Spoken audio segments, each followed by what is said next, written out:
Preso em Santa Catarina, um dos criminosos mais procurados do país. Existem registros de investigações, ainda tem andamento contra o Batman. Mais um ataque é registrado no estado. Um ônibus foi incendiado em Joinville. Na capital, a Associação de Engenheiros teme por um colapso na ponte Hercílio Luz. Já na divisa entre o Rio Grande do Sul e Santa Catarina, a ponte interditada há 2 meses teve o trânsito parcialmente liberado. Eu fiquei com muito medo de atravessar, né? Não tem condições, eu acho, ainda. Finados, data já movimenta o comércio de flores no estado. Tecnologia, navio da Marinha Brasileira com diversos equipamentos para monitorar os oceanos, está em Itajaí. Esta boia deve ser lançada ao mar a cerca de 180 quilômetros de Florianópolis. Os equipamentos acoplados à boia vão ser capazes de monitorar a temperatura da água e do ar, a corrente marinha e ainda a velocidade do vento. O Notícias da Redação já está no ar.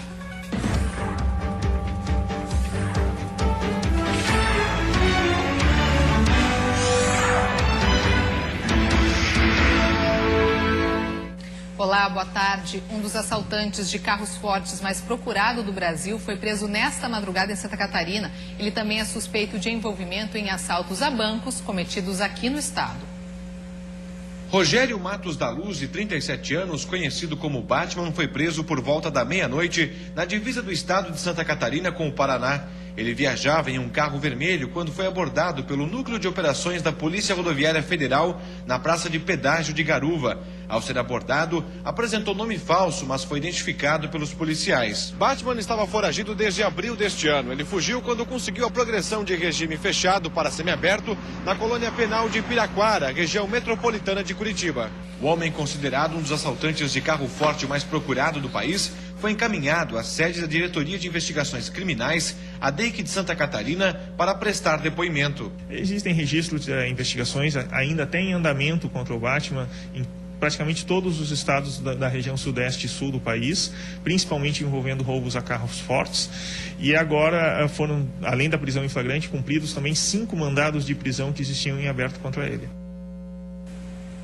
Na noite de ontem, mais um ataque foi registrado no estado. Dessa vez, um ônibus coletivo foi incendiado no bairro Ademar Garcia, em Joinville. Por volta das 11h30 da noite, 2 homens encapuzados e armados abordaram o veículo e mandaram o motorista descer. Em seguida, atearam fogo no ônibus, que ficou totalmente destruído. Os autores do atentado fugiram e até o momento não foram localizados pela polícia. Com esta nova ocorrência, chega a 115 o número de ataques registrados no estado desde o dia 26 de setembro. E foi presa na tarde de ontem a mulher suspeita de matar com 2 tiros a ex-prefeita de Bocaina do Sul, na Serra, Marta Goss, de 42 anos. O crime aconteceu no último sábado e até então a suspeita estava foragida. Quem nos traz mais informações sobre o caso é a repórter Eduarda Demenech. Antônia Terezinha Rodrigues, de 34 anos, foi presa na tarde desta segunda-feira na BR-282, quando pedia carona. A mulher é suspeita de ter matado a ex-prefeita de Bocaina do Sul, Marta Goss, de 42 anos, no último sábado, com 2 tiros nas costas. Marta estaria fazendo campanha política e teria ido à casa da mulher. As primeiras investigações apontam que a motivação do crime foi um assassinato de um dos irmãos de Antônia. Marta teria providenciado um advogado para ajudar o suposto assassino, que está respondendo o processo em liberdade. Antônia Terezinha foi encaminhada aqui para o presídio de Lages, onde está à disposição da Justiça. De Lages, Eduarda Demenech para o Notícias da Redação. E neste ano, Chapecó teve um crescimento de mais de 4% na oferta de empregos, número que superou os índices estadual e nacional. Chapecó tem cerca de 200 mil habitantes, mais de 4 mil trabalhadores foram contratados somente no mês de setembro e 3.637 desligados, um saldo positivo de 505 novos empregos. O setor de serviços foi o que mais contratou, seguido da indústria, da construção civil e do comércio. Então, a nossa economia, apesar de alguns setores, por exemplo, como a indústria, alguns segmentos assim estagnarem um pouquinho, e a tendência é que continue pelo menos os próximos 6 meses, mas a gente chama atenção para a área de serviços. Assim, o que é a área de serviços, né? Por exemplo, temos a área de consultorias, temos a área de informática, a área de contabilidade e vagas na área mais técnica. Então, essas vagas sim estão em alta e a gente continua buscando profissionais com essas experiências, né? Daisy está há poucos meses em Chapecó. Ela é formada em Ciências Contábeis e faz parte das 229 pessoas contratadas no setor de serviços. Em menos de 3 dias, ela conseguiu uma oportunidade no mercado de trabalho. Eu presto suporte para os clientes da Vision, né? Tanto indústria quanto comércio. Eles entram em contato conosco referente a dúvidas, questões de sistemas, e eu presto atendimento a eles da melhor forma possível. Além do planejamento das empresas, outro fator que está influenciando o crescimento no número de vagas de emprego está ligado à infraestrutura do município. Isso faz com que novos empresários passem a investir em Chapecó. A cada 30, 40 dias, uma empresa nova começa a funcionar, uma indústria nova começa a funcionar. Então, nós temos as mãos múltiplas do nosso município.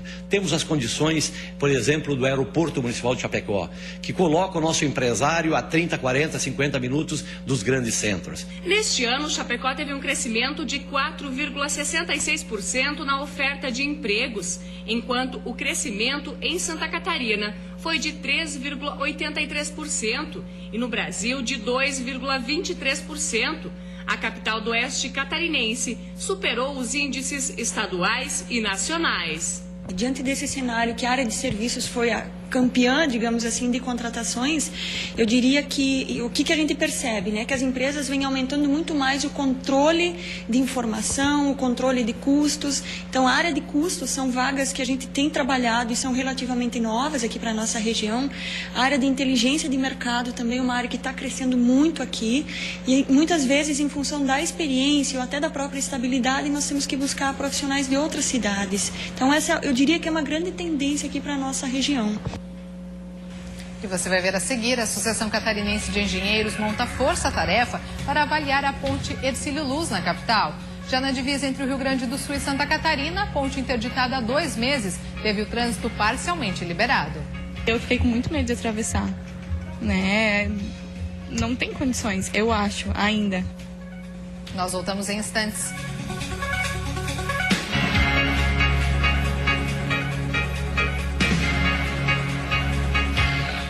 1h15, estamos de volta com notícias da redação e vamos dar uma olhadinha como está o trânsito aqui na capital neste momento. Você vê aí imagens ao vivo das pontes que fazem a ligação ilha-continente. Trânsito fluindo com tranquilidade nos 2 sentidos. Tempo bom e calor em Florianópolis, 27 graus neste momento. E a Associação Catarinense de Engenheiros montou uma força-tarefa para acompanhar as obras de restauração da ponte Hercílio Luz. Preocupados com a estrutura, uma carta foi encaminhada ao governo do estado com a avaliação dos especialistas. Preocupados com o risco de colapso da ponte Hercílio Luz, integrantes da Associação Catarinense de Engenheiros montaram uma força-tarefa. Em análise, desde que as obras foram paralisadas, em junho deste ano, os especialistas verificaram que as estruturas de sustentação provisória não têm proteção contra a corrosão, ou seja, muitas atividades terão que ser executadas novamente. Eles encaminharam uma carta ao governo do estado com diversos itens e também relembrando a importância da obra para garantir a segurança da população. Nós começamos a investigar primeiro por que estava a situação e aí depois dessas análises nós constatamos através de reuniões com todos os atores até então envolvidos, as empresas que trabalharam na obra, o governo do estado, que todos continuam preocupados com o risco de colapso. O governo do estado já anunciou a autorização para a retomada das obras na ponte Hercílio Luz. Serão investidos 10 milhões de reais na contratação da empresa que fará os trabalhos de contenção. O prazo para a conclusão é de 6 meses. A força-tarefa também avaliou o projeto de execução das obras. Segundo os especialistas, a maneira que será feita não resolverá o problema. um novo estudo foi desenvolvido por eles. A nossa preocupação é que a solução que aparentemente o DENFRA vai fazer, ao invés de calçar toda a ponte, o vão central da ponte, só calçar em 4 pontos o vão central. Isso aí deixa uma certa inquietação, porque a gente não sabe o estado de resistência do tabuleiro. Só depois de concluída a etapa de contenção é que será feito o trabalho de restauração. Será desenvolvido por outra empresa através de licitação. Após a assinatura do novo contrato, as obras devem ser finalizadas em 2 anos. A restauração da ponte Hercílio Luz começou há 9 anos e a promessa era que seria entregue em dezembro deste ano. A estrutura foi a primeira ligação terrestre entre a ilha de Santa Catarina e o continente. Completou 88 anos, mas está interditada desde 1991. E após 2 meses interditada, a ponte entre Iraí, no Rio Grande do Sul, e Palmitos, em Santa Catarina, foi liberada em meia pista. Podem transitar pela meia pista carros, caminhonetes e vans. Os veículos que passam pelo local devem trafegar a 10 km por hora. Apesar das intervenções, os motoristas que trafegam pela ponte estão preocupados com as condições da estrutura. E eu fiquei com muito medo de atravessar, né? Não tem condições, eu acho, ainda. Só que eu não observo melhoras, né? Tá difícil, não tem outra opção. Mas tem que respeitar o problema, não podemos liberar a ponte para dar uma tragédia aí, né? Técnicos do DENIT e mergulhadores estão fazendo a restauração dos 2 pilares que dão sustentação à estrutura que cedeu. O pilar 12 ficou danificado e a ponte balançava quando os veículos passavam pelo local. Serão colocados 9 conjuntos de 27 cabos ligando a estrutura da ponte que fica próximo dos pilares 11 e 12. Os cabos de 25 metros vão reforçar a segurança, unindo as estruturas. Durante os 2 meses que a ponte ficou interditada para manutenção, motoristas como seu Flávio, que precisa atravessar os 2 estados para trabalhar, buscaram caminhos alternativos para chegar até seus destinos. E os caminhos alternativos, inclusive eu passei por hoje de manhã, está numa situação terrível, né? Terrível. Gasta mais. Não, além de gastar mais, você vê que é um descaso, uma despreocupação com as pessoas que transitam. E veja bem a importância dessa ponte aqui. Ela é uma coisa crucial. A ponte que liga Iraí, no Rio Grande do Sul, a Palmitos, aqui em Santa Catarina, foi construída na década de 70. Nesses 30 anos, não foi feito nenhum tipo de manutenção no local.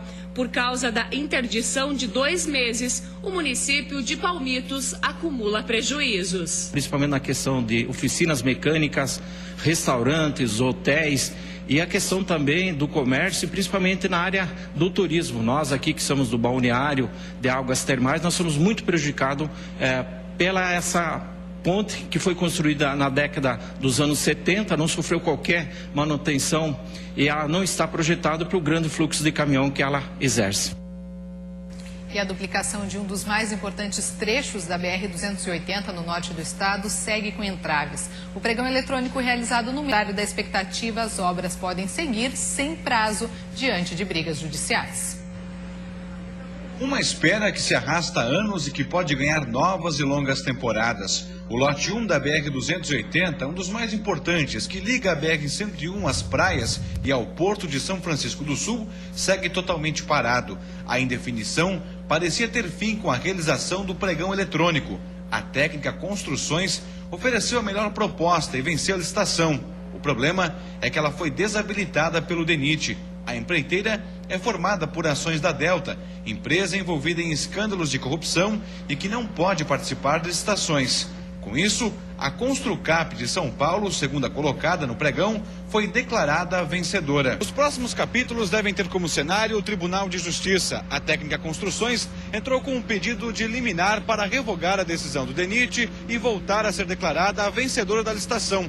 Essa briga judicial promete trazer ainda mais atrasos à duplicação do lote 1. Enquanto aguarda uma definição sobre a duplicação da rodovia para melhorar a logística e a economia da região, a classe empresarial assiste tudo com indignação. Esse trecho, na verdade, ele se torna um gargalo para o crescimento de toda a região. Hoje se fala em mais 1 ou 2 portos na Babitonga, e como é que você vai construir 1 ou 2 portos se o acesso continua o mesmo? O presidente da Associação Empresarial de Joinville também demonstra preocupação com o canal do Linguado, que pertence ao trecho e não está previsto na duplicação. O problema também é que se fala muito na 280, mas existe um problema muito sério, que depois de resolvida essa questão jurídica, tem que se falar no canal do Linguado, né? Que se duplica a rodovia, se chegar na ponte e não se fizer nada, o problema continua. Os lotes 2 e 3, que envolvem os trechos de Guaramirim e Jaraguá do Sul, estão bem mais avançados. Com empreiteiras definidas, eles seguem na fase de desapropriações para o início das obras de duplicação. E você vai ver a seguir, feriado de finados já movimenta o comércio de flores no estado. E ainda, navio da Marinha Brasileira com diversos equipamentos para monitorar os oceanos está em Itajaí. Esta boia deve ser lançada ao mar a cerca de 180 quilômetros de Florianópolis. Os equipamentos acoplados à boia vão ser capazes de monitorar a temperatura da água e do ar, a corrente marinha e ainda a velocidade do vento. Não saia daí que nós voltamos já já.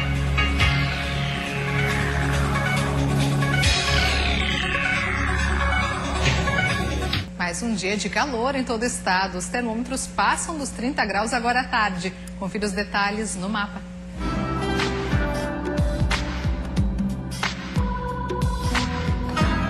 Terça-feira de sol com algumas nuvens na Serra Catarinense, que registra máxima de 24 graus.